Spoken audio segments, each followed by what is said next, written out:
Dying Enchantress dual offlane, right? And then Lion is bottom babysitting the Spectre. It's almost in a way like Couch 2 is Newbee. Couch 2 is Newbee. Couch 1.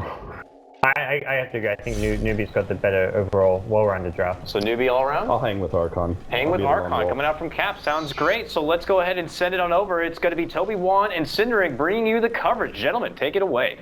Thank you very much, Dakota. Yes, it's great to be here. Archon going up against Newbee, and we're already going to start it off with a fight. A full 5-man smoke down. Jo, welcome to the game. And Cap, you're rolling with these boys, but you're rolling with one foot in the grave from the start.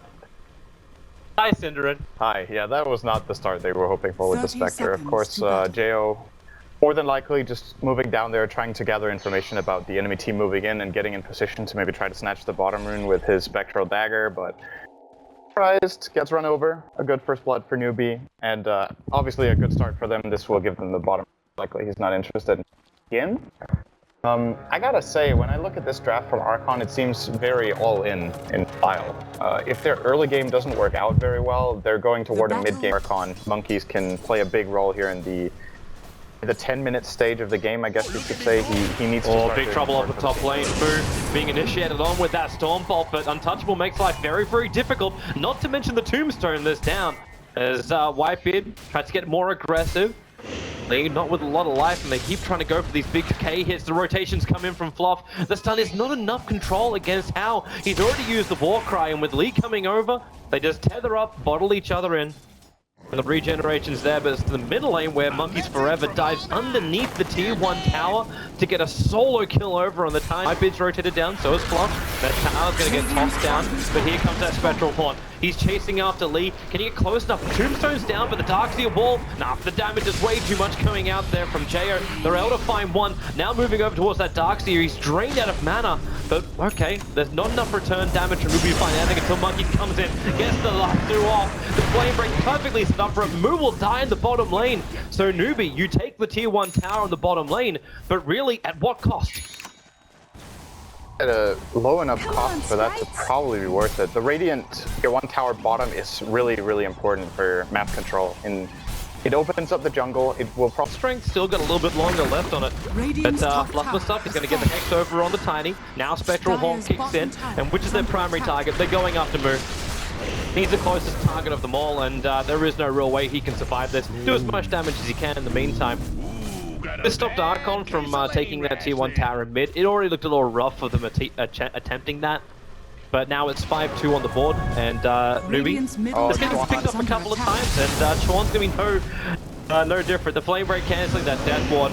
Even with the Malediction, he doesn't really have much of a chance. The Meg charge as well as the Surge, but Moo rotates over. With that Enchantress on the field, Surge isn't an escape mechanism anymore. In fact, it's more dangerous. And Fluff and stuff, he's in danger. He's looking for the stun over on Hao. He doesn't have Hex, he doesn't actually have the stun. All he's got is his mana drain. But what he does have is friends. The rest of Archon's rotating very aggressively into that dire jungle. Nice fog play there from Fluff. Well, this is actually a very smart way of doing it when you think about it. Until he TP's out. Yeah, now Moo is going to toss him. And no, Jaya's got no way out. It was smart until that. Good. Bad news. I actually thought Jo was setting up to flank on the Wisp together with his team moving in. But he ends up just trying to TP out and getting killed, and he can't afford to buy back. Like, even if they get a good fight for it, they just need to sack this tower if it's what it takes. Spectre buying back and getting 1 or 2 assists doesn't pay for the buyback. Newbee's so good. Chorn's going to get picked up. The Observer Ward, which is up on the hillside, allow them to see Chorn coming in, and now he's stuck. He's in the Firefly and being basically beaten down by the undead minions. So Newbee's push, like they've got so much money behind them. You gotta feel like you can go for a lot of this. They're sticking around because that's gonna hurt. Yeah, Lee came back for the back. It was the combo in the avalanche. Newbee kept alive thanks to that big soul rip that kicked in. And with a Spectral Horn, they come back to front lines. Whitebeard losing too much life. He couldn't get his secondary soul rip off. As Monkeys, he actually missed the flame break. Hao's able to TP out, but they need something else. Moo's the primary target. Spectral Dagger now comes back off cooldown. He just napalm him up and slow Moo up as much as they possibly can. Jaya's going to go over the cliffside for it. The flame break, okay. The Surge is available there from the Darkseer to allow the easy escape out. The more I see this play out, It may not have any effect. going on the IO. He is getting the pipe for them. Gaio, actually. For the moment I was worried he was getting a second mech. That's all he had for ages on the DS, but... Whitebeard's in a pretty awkward position. Yeah.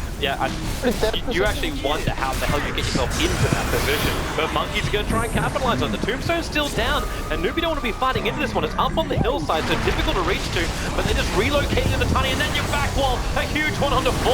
Ellie, he's moving himself forward. Maybe they can catch up to the Enchantress. She'll be healing herself up quite nicely. So it's the Bat Rider buyback trying to come back into this engagement.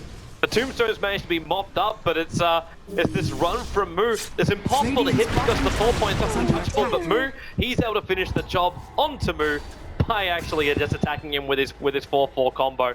Fluffer Stuff's also on the run down from Chuan as well as the Io. Doesn't run far and gives over the gem with that death. The one that I was actually purchased up by the Bat Rider of all people. That is such a big loss for Archon. They lose 4 for 1, they buy back, and they lose a gem. That's like a 3k net worth swing at least. I'm not sure if the teamfight recap takes the gem into account. I think it doesn't, because just the gold swing, right? But swinging over a gem is an 1800 change. You look at the overall advantage, you're already looking about 8.5 to 9k swinging the way of Newbee, and that graph hasn't stopped dropping yet. Newbee's in such a commanding position, even though the kill count is 50 to the tier 1 tower makes the most amount of sense, especially when the tower's only on 201 life. Very quick and easy tower for Newbee to mop up. There is fortification from Archon so they can slow the attack, but wow, Moo, that's very, very deep. It'll be followed by the Dark here. The Sun's going to be there. Even if you get his combo off, you've just got Moo on this high ground. No, the mech, they have enough life. Actually tossing Whitebeard back over. The gem has been dropped down, and maybe Newbee just went a little bit too deep. Chuan as well can't get back past the tower. The gem's to be returned, even if the Bow Rider is tossed like a salad. They just try and keep going further. How slowed down so much that Radiance burn. They just chase up after it. The special dagger will actually miss onto Hal as the relocate from Wisp. It comes in. Where is the save going to come though? You've got the Enchantress hot on the towers. They just keep running, looking for more damage, but the Enchantress isn't dealing enough. Moo will jump over as well, and there's your relocate save out. Is there enough time to TP out? You don't get the line in time, so there is no disable. He had support to come out to de-ward it, and that's an observer ward which is sitting on the low ground of that bottom lane. And then they smoke. This is good. Yeah. This is the only play they have, and if they fail this, they call GG. At the same time, Newbee just 5-man smoked. They read this, the observer ward was taken. They're going to wrap around the back of Archon, and we're expecting Newbee to be kind of... And they're just done Enchantress. 3 hits, the curse sets the Darkly, and Iron still burns it out. And holy crap, that Lion had no check. 5. And Whitebeard is just like trapped. Tombstone down, expecting some kind of Roshan play. 4-staffed up, he's actually away from the Courier, which keeps looking at him, just taunting him up there. If Courier's been taunt, that's exactly what will be happening right now. And Newbie don't even care that he's up there. Ben actually cleaves him off Roshan. Kill him on the high ground. The Tombstone's gone, and I think the hope of Archon's gone with it. This is an Aegis and a cheese going the way of Newbee. Yeah. Roshan has fallen to the dive. I'm not sure what Archon are holding on to here. At this point, it's like formality, finishing this game off, and maybe they just have this mentality in the team that they never call GG until the throne falls or something like that. That they have, they play to the end. But believe in the Spectre. Believe in the Spectre. What's he picked up? He's picked up a salve. That's not a game-changing item. Radiant gonna heal up and run in, having a green glow. At least they're able to like dodge out that storm bolt. What have you got? You got a blink last suit, you're gonna drive back the defense, but the relocate save's already gonna happen. A short range pull, and with the death ward, it bounces so much damage in combination with the malediction. The Bow Rider's already down. That mid-rack is just being disintegrated by Newbee. The bottom lane's gonna follow in the same suit. And Whitebeard, he's throwing everything he's got right now. Push down the Tombstone and just try and fight. At least Moo's going to miss the avalanche. Quick tech coming in from Fluff. They need more. The Ghost Scepter did come a little bit earlier from Moo, but then Moo just tossed Moo back over into the fight on top of Whitebeard. And really, this game is over. The bottom rank is toast. Archon's just getting cleaved up, and there is way too much damage. They cannot repel Newbee anymore. Game number 1 will go the way of Newbie as Archon stare down the barrel of a complete whitewash against them here in their group stage. I think I want to give props to Archon for actually just trying their best to play to their strengths with their picks and just to pressure as much early game as possible, but I was a much bigger fan of Newbee's draft overall in this, unless if Archon could have stomped the first 10 minutes, and they didn't really manage to. It was an even early game, and then this game starts becoming very one-dimensional very quickly.